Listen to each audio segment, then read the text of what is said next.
Hey Dramatics, welcome back. So we are now just finished episode 2 of Till the End of the Moon.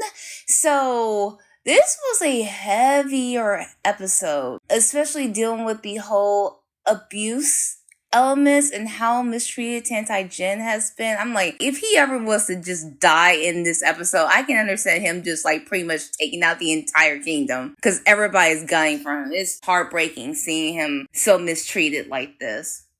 Yes. I definitely have to agree. Every new piece of information we're getting about him and his past, like the fact that he's this hostage prince and basically he's being held for ransom as a political ploy, and then all the mistreatment he's facing from the servants in the kitchen and everything. It's just that the servants are living better. That's the irony. And he's eating basically their slop, and it's wild because he feels nothing, and you can understand why he's made this deal with whatever, I don't know what the name of the I guess they haven't at this juncture, they haven't quite revealed who it is. Yeah. I guess it's just pretty much the evil god in his head. That's tap into your full potential. Pretty much. And he's just you know what? I'm ready to give up the ghost right now because this life really is not it for me. I guess the little demon seedling god dude is just you know what? Just wait a little bit. Then I'll come and take what you have to offer. Yeah. And I know Tantai Jin's take it now. I'm done. He said, this mortal plane is ghetto. I want to leave. I know, right? I'm ready to go. Y'all can have it. He feels no emotion whatsoever. Mm-mm. And the part where, oh God, when Xiwu is whipping him. Yeah. I was hoping she wouldn't go through with it. I hope, she would be no, recognize this is not the same person. Right. I'm here on a mission, but the fact that she went forward with it, several times, painful to watch. Yes. And even after that, she felt disgusted with herself. This isn't right. This is not okay. Mm-hmm. And spent the rest of the episode trying to just no, I can't do this. And so she stand up for him. And the introduction of her with her family and seeing how much of a spoiled brat she is and how she's so highly favored. And even the concubines are all fawning over her. Yes. Probably to get, her dad's favor and stuff. Mm-hmm. Because that's the obvious favorite. And then the other kids are oh, you're way down at the relegated end. to the end table and stuff. So but I'm this is why you're such a little shit. Excuse my language, but you're terrible. You're a terrible human being. And the fact that she's been able to treat him this poorly and everybody else has picked up on it, it's oh well, we're gonna dish it out full-fledged too. Yeah, You're an enemy here. We don't want you here. And it doesn't help that he's talking to birds and stuff and crows. So it's okay, we're picking up on some little elements. The seeds, no pun intended, but the seeds are being planted. There is that potential. He's already ready to leave this life because it sucks. Yeah. And I'm damn, I feel so bad for him because it's one thing to be picked on and bullied, but it's another where abuse is also involved. Right. And we kind of find out that basically he's being starved and malnourished, and that's kind of why he looks the way he does, where he looks so frail. And I'm wow. Yeah. It is a lot. And I had read a little bit of the web novel, but I'm I need to go back and actually read it in full. But in comparison to the to this iteration that they did of Tantai Jin and how they rewrote To the End of the Moon in comparison to the web novel, he was straight up menace. Straight up. And when they said he is unfeeling 100%. And so when it comes to this, they have so much more sympathetic tones that help him be a lot more sympathetic to the plight, to where us as the viewer, we're just we can understand him wanting to go ahead and die, and then he will come back and completely just wipe out everything. 100% valid. I get that. And I also love, of course, the complete acting choices that Louis Yunchi has made. With him having no emotions, he's very even keel throughout all of this, but still he's able to pull on your sympathies a lot just for the unfortunate circumstances that Tantaichen has been faced with, neglected by his birth kingdom, abused by his adopted one. And so it's like he really cannot win in this life. And so you're just like, okay, when are you going to break out from all of this to establish or get to the potential we know you can be outside of possibly being the devil god? And it didn't help either that the kitchen servants were really, like, literally egging him on to just die. Like, right. When are you just going to kick just the bucket? over. We don't want you here anyway. And it's so sad because earlier we were talking about bullying and bullying culture, and it's just like, this is just a dude just trying to make it through the day. He hasn't really done anything wrong. He just happened to existed. He just existed, and that was enough reason. But also the actions of what's her face of Xiwu. Yeah, the fact that, like, the only reason that he's in this circumstance is because of her recklessness and her, feelings of entitlement and stuff like that. It's like, damn, like, y'all ended up married because something reckless that she did. That she was trying to do because she was trying to get Shaolin to like her and stuff. And of course she had put, I believe, like, those mooncakes, I'm assuming, that she had put this aphrodisiac essentially in there, but she had ate it by accident. I'm going to save a little, because there's a little bit more knowledge about what happened in that plot too. That's going to come up in further episodes that I do know about, that will tie all this stuff together. And, like, going back to the whole whipping of Tantaichen, it's like, I was willing to give her, like, that one where she was just like, okay, I didn't like the feel of that, but no, she was like, she went in on her trauma, but she's like, no, you're whipping the image of the one you really want to take out. It's not the real devil god that came over and, like, smite your entire sack. This isn't the same one. It's like he has the potential to be in that, but you whipping him is only going to push him towards that future you don't want. Exactly. And it's going to push him there faster. And it was really sad when he showed up and he's like, all right, I'm ready to get this over with. Let's go. Right. And at first I was like, what exactly? Because, he was at her bedroom. I'm like, please don't tell me she's taking advantage of him. But no, in another way, yes. Yeah, but that was far worse. And I get her confusion of, like, still having that trauma from literally watching her entire clan die. I get that. Right before she left, and wanting to put that energy out onto him.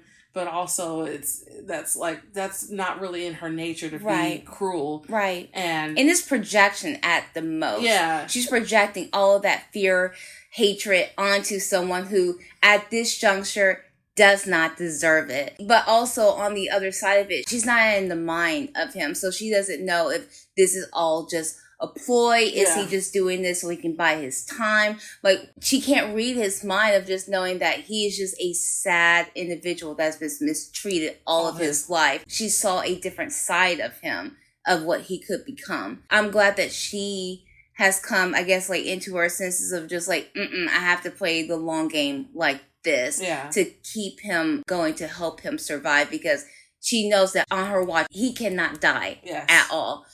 So I'm like, what's the best way? Introduce him to healthier food, make sure he's, like, good and secure, stop having him kneel at the stupid lake, little things like that. It's like her going through her 5 stages of grief, but she happens to be enacting it with him in this mix. And so now we're kind of figuring out, like, where his place is in this whole shebang. And it's like, he could be valuable to us if we kill him. And it's like, wait, we shouldn't kill him because we could get, the Jin Kingdom and all this other stuff. So now I feel like every episode is going to be about her trying to protect him from death.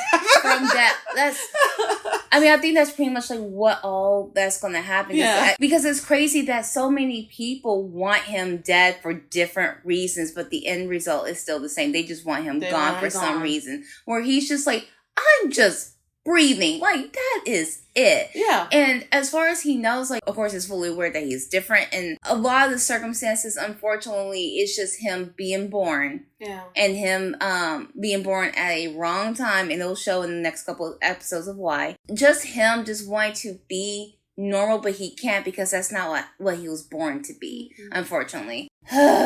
And there's like 38 episodes more to go. Gosh. Yeah, it's going to be an emotional roller coaster, but I'm still looking forward to it. I'm still enjoying it overall. It was nice to finally get some of these gaps filled in. Mm-hmm. It just sucks that they gun for somebody just for the simple fact of just mere existence. That to me is exhausting. Go get a hobby. But I like that they're not fully info dumping. They're giving just enough context at to a keep time you hooked. And I like the storytelling elements and the character development, because it's like everybody's like, okay, homegirl bumped her head, she's not right, she's just a little bit sick right now, mm-hmm. she'll go back to normal and we're good. But now she's defending him from the servants, she's defending him from the family. Why isn't he sitting at our table eating? Mm-hmm. And it's just like I can't wait to see the moment where he like feels comfortable enough to start trusting her, because even when she's trying to feed him, he's like, okay, you're not going to trick me again. What did you do to the food? Right. Like, right.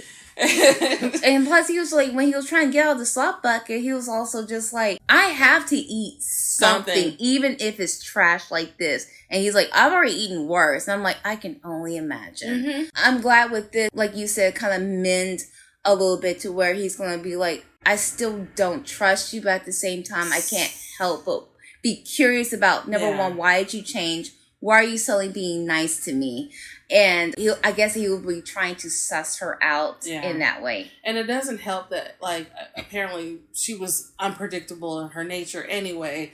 But it seemed like she was just evilly volatile to begin with. Yeah, she was just evil and volatile, but she seems like she kind of is all over the place with her punishments. And you're mad at him for your poor decision making, for your inability to like let this man go, to stop envying your older sister, to stop being an asshole in general. You are taking it out on him, and he did not ask to be here. Absolutely. He did not. I mean, the only sin that he had was that he has a projected like for Bing Chong, the older sister. Yeah. Of course, like a lot of that, he's also emulating what Xiaolin is doing, because Xiaolin is like hardcore like hubby material of like helping her with the soup kitchen and stuff like that. You are great husband material that anybody would want to be. So I guess with that good grace, Tan Tai Jin was trying to emulate. Well, we haven't gotten that far yet. Really see. Well, like for the lake and stuff like that, saving her in the lake, because he also helped try to save her in the lake and stuff like that. But that's what I meant. Okay. So, and the poor baby, like all he wanted to do is just fit in somewhere, and he can't. He's lonely. He has no one he can talk to except for birds. For birds. And flies, apparently. Oh my gosh, the shaking fly. The assassin fly. That made me lol so hard. The kitchen staff were just evil. Shit. And it's only because they wanted to feel superior than someone. They look down on someone. Superior, and also ingratiate themselves to Xiwu, because apparently, like, I think Xiwu was the ruling person in that household. She's the Regina George of... That is exactly right. The Regina perfectly George right. Of the kingdom.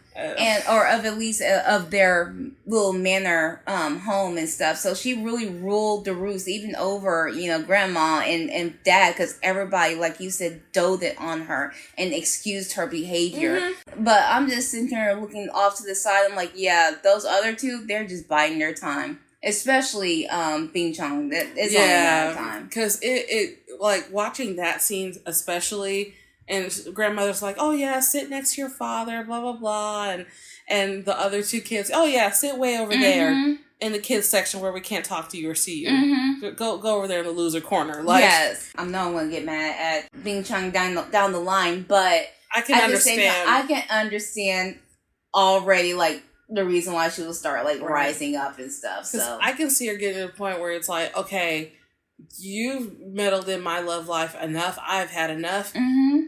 Stop messing with my man. Mm-hmm. Leave him alone. Mm-hmm. You are married. By your own fault. This is all your fault. Right. Even Xiaolin is just like, you're trying too much. You really need to back off. Yeah. I'm not even checking for you. I've always been checking for your sister. Just for the good graces that she shows. But she would be a great second lead. evil, what's her face? What, Bing Chang? No. Or Xiwu? Xiwu. Yes. I gotta get the names right. But yeah. She would be a great second villain. The stereotypical evil, I'm just doing this just to get a man. Right. Female leads that you often see in dramas. And that pisses me off. I'm like, you're doing all this for a man? Like, are you for real? Like, I can understand if it was like political power, you know what I mean? She's a general's daughter. That gives her a little bit more like mobility and privilege. Right. But I'm like, you're doing this over a man, baby. Like, right. There's other things. Because she's spoiled and she's so used to getting everything she wants. Yeah. So I'm like, you got a prince. It's not the prince you want, but you got a prince. Well, technically, like, even his own kingdom don't want him. He's only like, really like, prince is not even really a title for him. Because he seems, like, even without the abuse and the malnutrition, he seems sickly. Like, he seems like he was not destined to live long. I'm projecting because I've only seen 2 episodes, but I'm like, I wonder if he was kind of like, oh, we're not going to pay attention to him. He's not strong. He's not going to make it. Let me pour all my energy into my other son. Oh, the King of Jing, his father. Yeah. You will find out in an episode or 2. I hate having to wait. I know. Well, I mean, luckily we don't have to wait like, you know, an entire like day or whatever like that to watch. We're binging straight through, so I think that is very helpful. So I think that's like all really about episode 2, I think. But I'm like, even with that, it's a lot to unpack. Yeah. Very much so. So can't wait to get into episode 3. Yes. And we'll let you know what we think about episode 3 after this, because it's just our thoughts.